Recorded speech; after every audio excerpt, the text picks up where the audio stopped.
സുഹൃത്തുക്കളെ, ഞാൻ നമ്മുടെ നിയമസഭയുമായി ബന്ധപ്പെട്ട ചില വിഷയങ്ങളാണ് ഇന്ന് പരാമർശിക്കാൻ ആഗ്രഹിക്കുന്നത്. ഒന്ന്, നമ്മുടെ നിയമസഭാ സമ്മേളനത്തിൻ്റെ തത്സമയ സംപ്രേഷണം സഭാ ടി വിക്കകത്തുണ്ട്. ഞാൻ സമീപകാലത്ത് കേരളത്തിൽ കണ്ടിട്ടുള്ള വിവിധ ചാനലുകളിൽ കണ്ടിട്ടുള്ള ഏറ്റവും വൃത്തികെട്ട പരിപാടി എന്ന് പറയുന്നത് എനിക്ക് തോന്നിയിട്ടുള്ളത് ബിഗ് ബോസ് ആണ്. ഇടയ്ക്കൊക്കെ അത് സ്ക്രോൾ ചെയ്യുമ്പോൾ കാണുന്നുണ്ട്, അല്ലാതെ പുറമായിട്ടിരുന്ന് കാണുക അതിൻ്റെ ഒരു ഫോളോവർ ഒന്നും അല്ല ഞാൻ. എന്നാൽ തന്നെ എനിക്ക് ഒരു ക്വാളിറ്റി ഇല്ലാത്തൊരു പ്രോഗ്രാമായിട്ട് തോന്നിയിട്ടുള്ളത് ബിഗ് ബോസ് ആണ്. പക്ഷേ അതിനെ കവച്ചു വയ്ക്കുന്ന രീതിയിൽ അതിനെ ഒരിക്കലും പുതിയ തലമുറ മാതൃകയാക്കുന്ന അവരുടെ ഏറ്റവും വലിയ ജീവിതാഭിലാഷം ബിഗ് ബോസിൽ എത്തിപ്പെടുക എന്നുള്ളതായി മാറുന്നു എന്നുള്ളത് വല്ലാതെ തന്നെ അത്ഭുതപ്പെടുത്തുകയും അതൊരു തലമുറയെ വഴിതെറ്റിക്കലാക്കുകയാണെന്ന പരിപാടിയാണെന്നും MDMAയ്ക്കും കഞ്ചാവിനും ഒക്കെ അടിമയാവുന്നത് പോലെയുള്ള ഒരുതരം അഡിക്ഷനാണെന്നും ഒക്കെ വിശ്വസിക്കുന്ന ഒരാളാണ് ഞാൻ. അതേസമയം അതിനേക്കാളും മോശപ്പെട്ട പരിപാടിയായി സഭാ ടി വി മാറുന്നു എന്നതാണ് ഏറ്റവും ഖേദകരമായൊരു വസ്തുത. നമ്മുടെ നിയമസഭയുടെ വളരെ പ്രൗഢമായൊരു ചരിത്രമുണ്ട്. അതായത് 57 അധികാരത്തിൽ വന്ന ആദ്യത്തെ നമ്മുടെ 57 വന്ന തുടങ്ങിയ നമ്മുടെ ആദ്യത്തെ നിയമ നിർമ്മാണ സഭയിലെ അംഗങ്ങൾ തൊട്ട് പിന്നീടുള്ള ഏതാനും വർഷങ്ങൾ വരെ മുമ്പ് വരെ ഉണ്ടായിരുന്ന പലരും കാണിച്ചിട്ടുള്ള മാന്യത ഇപ്പോഴും ജീവിച്ചിരിക്കുന്ന ആളുകളിൽ തന്നെ സഖാക്കൾ ഗുരുദാസൻ, പാലോളി മുഹമ്മദ് കുട്ടി, KE ഇസ്മായിൽ മുൻ റവന്യൂ മന്ത്രി, ഒരു 3 പേരും മുൻ മന്ത്രിമാരായിരുന്നു. അതേപോലെ തന്നെ അങ്ങനെയുള്ള പലരും AK ആൻ്റണി ഒക്കെ സംസാരിക്കുമ്പോഴൊക്കെ അവർ ആദരവ് ആളുകൾ അവർക്ക് കൊടുത്തിരുന്നു. അങ്ങനെ ആദരവ് കിട്ടുന്ന രീതിയിൽ നിന്ന് മാറി നമ്മളുടെ ഭാഷ ഞാൻ നല്ല ഭാഷ സംസാരിക്കുന്ന ആളാണെന്നുള്ള അർത്ഥത്തിലൊന്നല്ല. നമുക്ക് മാതൃകകൾ ഇവരാണല്ലോ, ഇവരെയൊക്കെ മാതൃകയാക്കിയിട്ടാണല്ലോ നമ്മൾ സംസാരിക്കുന്നത്. അപ്പോൾ അൺപാർലമെൻ്ററി ആയിട്ടുള്ള പല പദപ്രയോഗങ്ങളും ഞാൻ ഉൾപ്പെടെയുള്ളവർ നടത്തുന്നുണ്ട്. അങ്ങനെ നടത്തുന്നുണ്ടെങ്കിൽ അതിൻ്റെ ഉത്തരവാദിത്വം ഇവിടുത്തെ മുതിർന്ന നേതാക്കന്മാർ ഉൾപ്പെടെയുള്ളവർക്കാണ് എന്ന് പറയാനാണ് ഞാനിപ്പോൾ ശ്രമിക്കുന്നത്. സഭാ ടി വിയിലെ പരിപാടിയൊന്നും കുട്ടികൾക്ക് വെച്ചു കൊടുക്കരുത്. ഇപ്പോൾ അഡൾട്ട്സ് ഓൺലി എന്ന് പറഞ്ഞിട്ട് മാത്രം അത് എയർ ചെയ്യണം എന്നുള്ള അഭിപ്രായം എനിക്കുള്ളത്. അമ്മാതിരി പ്രയോഗങ്ങൾ, അമ്മാതിരി കാട്ടിക്കൂട്ടലുകൾ കഴിഞ്ഞ കുറേ വർഷങ്ങളായിട്ട് കേരള നിയമസഭയ്ക്കകത്ത് നടന്നുകൊണ്ടിരിക്കുക. ബിഗ് ബോസ് ഒക്കെ ഫാർ ബെറ്റർ ദാൻ സഭാ ടി വി എന്ന് നമുക്ക് പറയേണ്ടി വരും. ഞാൻ ഏഷ്യാനെറ്റ് ചാനലിനെ കുറേ വിമർശിച്ചിട്ടുണ്ട്. പക്ഷേ ഇപ്പോൾ ഞാൻ മുൻകാല പ്രാബല്യത്തോടെ അത്തരം പരാമർശങ്ങൾ പിൻവലിക്കുകയാണ്. ഏഷ്യാനെറ്റ് ചാനലിലെ ബിഗ് ബോസ് അല്ല, അതിനേക്കാൾ മോശം പരിപാടി, കേരളത്തിലെ ഏറ്റവും മോശം പരിപാടി സഭാ ടി വിക്കകത്തുള്ള ഈ തത്സമയ സംപ്രേഷണമാണ് എന്ന് പറയുകയാണ്. നിങ്ങൾ ആലോചിച്ച് നോക്കൂ, ഒരു കാലത്ത് KM മാണി UDFിൻ്റെ ഭാഗമായും മുൻ മന്ത്രി T ശിവദാസ് മേനോൻ, അദ്ദേഹം ധനകാര്യ വകുപ്പ് മന്ത്രിയായിട്ടുണ്ട്, അദ്ദേഹം വൈദ്യുതി വകുപ്പ് മന്ത്രി ആയിട്ടുണ്ട് നായനാർ മന്ത്രിസഭയിലൊക്കെ. രണ്ടുപേരും പലവട്ടം മന്ത്രിമാരാവുകയും നിയമസഭാംഗങ്ങളാവുകയൊക്കെ ചെയ്തതാണ്. മലമ്പുഴ ഒരു കാലത്ത് ശിവദാസ് മേനോൻ്റെ കോട്ടയായിരുന്നു. പാലവിന് എല്ലാ കാലത്തും എൻ്റെ ആദ്യ ഭാര്യയാണെന്നാണ് മാണി പറഞ്ഞുകൊണ്ടിരുന്നത്.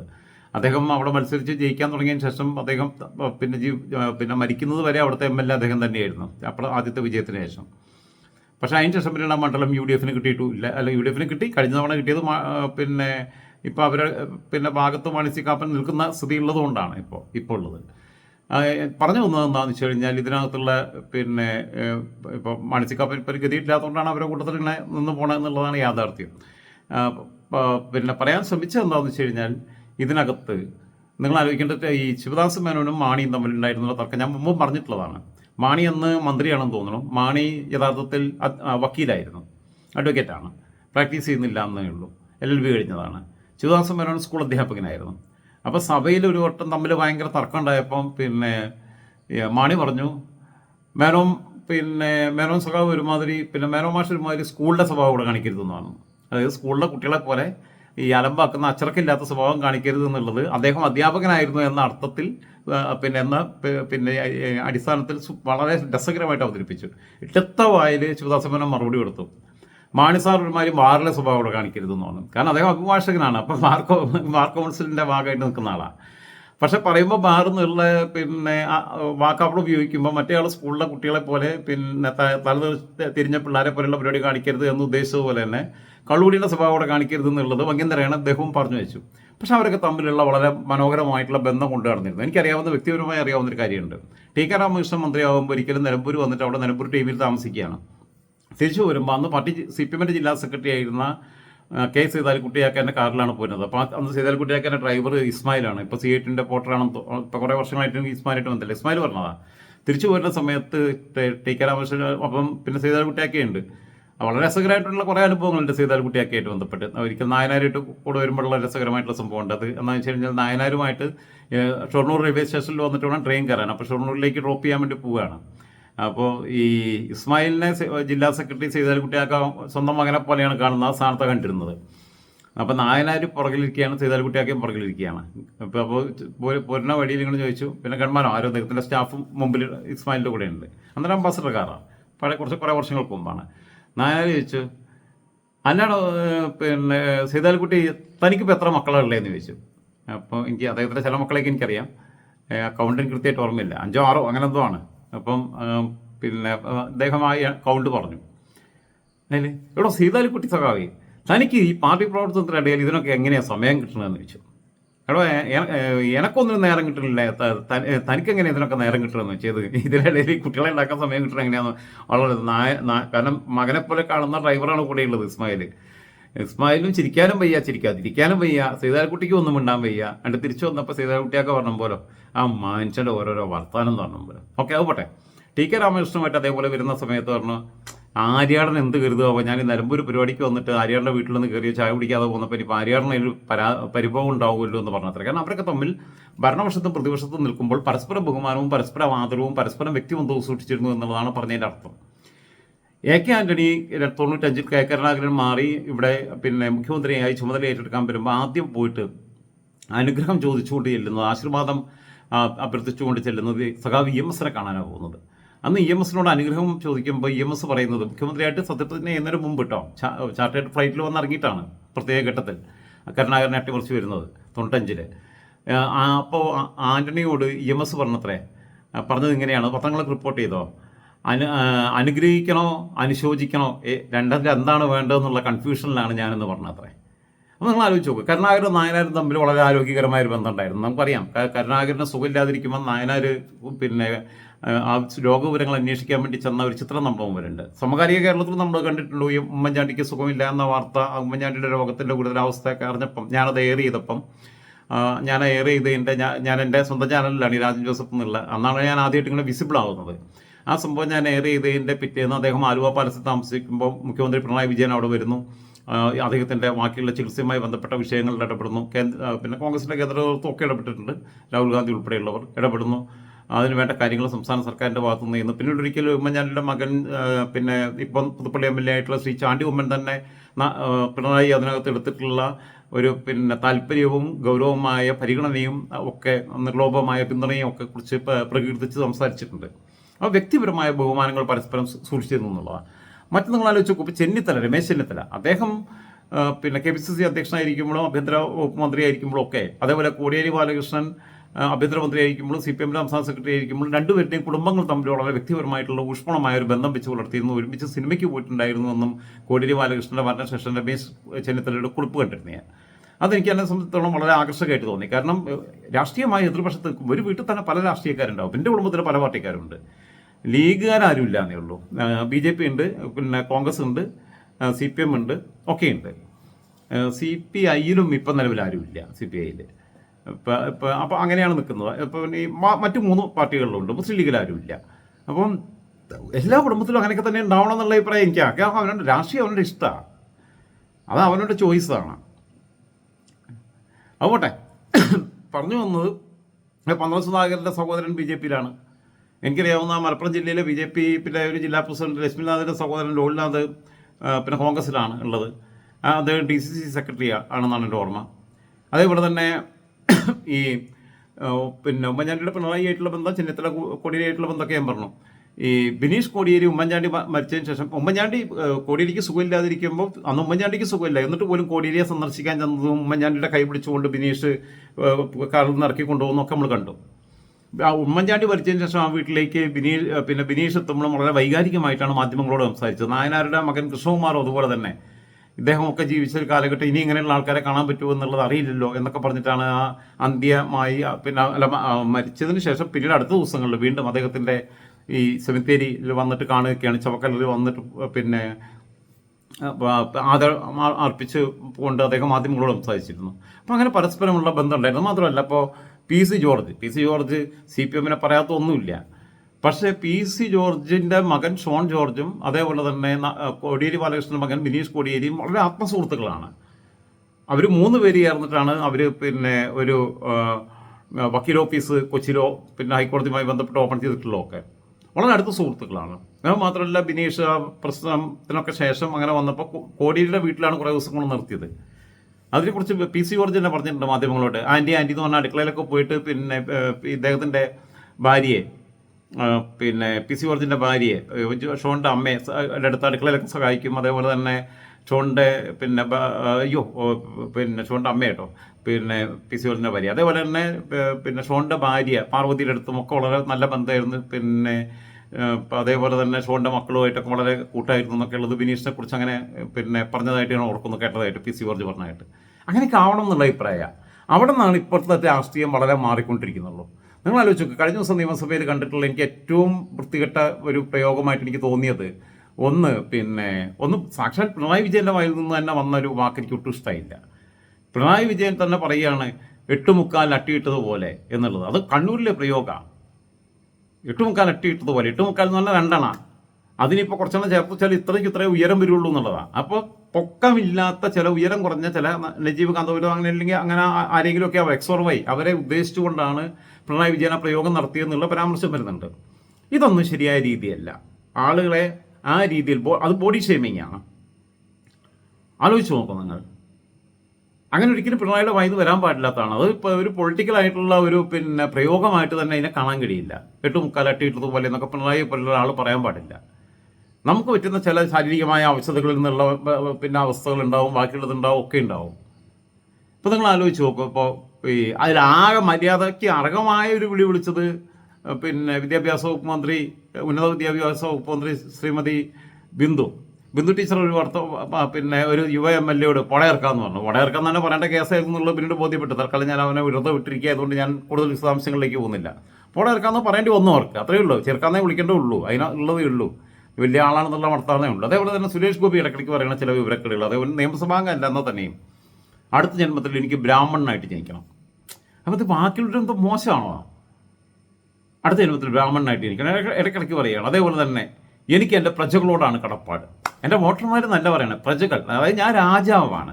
വിവരക്കേടുകൊണ്ട് പറയുന്നതാവാം, ഒരു പിന്നെ അതായത് ആൾ വലിയ ദുഷ്ടനൊന്നുമല്ല, കുശാഗ്ര ബുദ്ധിക്കാരനുമല്ല. പക്ഷേ വിവരം എന്ന് പറയണതില്ല, അടുത്തുകൂടെ പോയിട്ടില്ല. കേന്ദ്രമന്ത്രിയായിരിക്കാൻ കുറച്ച് വിവരം കൂടി വേണം. പാവം ഇതുകൊണ്ട് മാത്രം കാര്യമില്ലല്ലോ. നമ്മുടെ നാട്ടിൽ എത്രയോ പാവപ്പെട്ട പിന്നെ പിന്നെ ശുദ്ധ ഹൃദയക്കാരായിട്ടുള്ള മനുഷ്യരുണ്ട്. പക്ഷേ എനിക്ക് എൻ്റെ പ്രജകൾ എന്നൊക്കെ പറയുമ്പോൾ ഞാൻ രാജാവായി എന്നുള്ള മട്ടില്ല, ഞാൻ വലിയ തമ്പുരാനായി എന്നുള്ള മട്ടിലല്ലേ. അതിൻ്റെ കൂടെ ഞാൻ ബ്രാഹ്മണനായിട്ട് അടുത്ത ജന്മത്തിൽ ജനിക്കണമെന്ന് പറയാമെന്നൊക്കെ പറയുമ്പോൾ അതേപോലെ തന്നെ നിങ്ങൾ ആലോചിച്ച് നോക്കൂ. ഇപ്പോൾ ഈ പൊക്കമില്ലാത്തതിനാണ് ഈ പറഞ്ഞത്. പൊക്കമില്ലായ്മയാണ് എൻ്റെ പൊക്കം എന്ന് കുഞ്ഞിനി മാഷാണ് പറഞ്ഞിട്ടുള്ളത്. നമ്മുടെ നുറുങ്ങ് കവിതകളുടെ പിന്നെ എന്താ പറയുക രാജാവ് എന്ന് വിശേഷിപ്പിക്കാവുന്ന കുഞ്ഞിനി മാഷ പറഞ്ഞിട്ടുള്ളത്. പൊക്കമില്ലായ്മയാണ് എൻ്റെ പൊക്കം എന്ന് പറഞ്ഞിട്ടുള്ളത്. EMS പൊക്കം കുറവായിരുന്നു. പൊക്കം കുറവായിരുന്നു. അതേപോലെ തന്നെ ഒരു കമ്മ്യൂണിസ്റ്റ് നേതാവിൻ്റെ പേര് അദ്ദേഹം ഓർക്കുന്നില്ല, പൊക്കം കുറവായിരുന്നു. വേറെ ഉയരക്കുറവുള്ള ആൾക്കാരായിരുന്നു. AK ആന്റണി ഉയരം കുറഞ്ഞ ആളാണ്. VS അച്യുതാനന്ദന് ഉയരക്കുറവുണ്ട്. അപ്പോൾ പൊക്കം ഒരു 7 അടി നീളമുണ്ടായിട്ട് വലിയ കാര്യമുണ്ടോ? ഉയരത്തിലൊന്നും അല്ല കാര്യം. നമ്മുടെ ഉണ്ടപ്പക്രു എന്ന് പറയുന്ന പിന്നെ ഗിന്നസ് പക്രു എന്ന് പറയുന്ന നമ്മളെ കലാകാരൻ, അയാളുടെ ടാലൻ്റ് അല്ലേ ഏറ്റവും പ്രധാനപ്പെട്ടത്.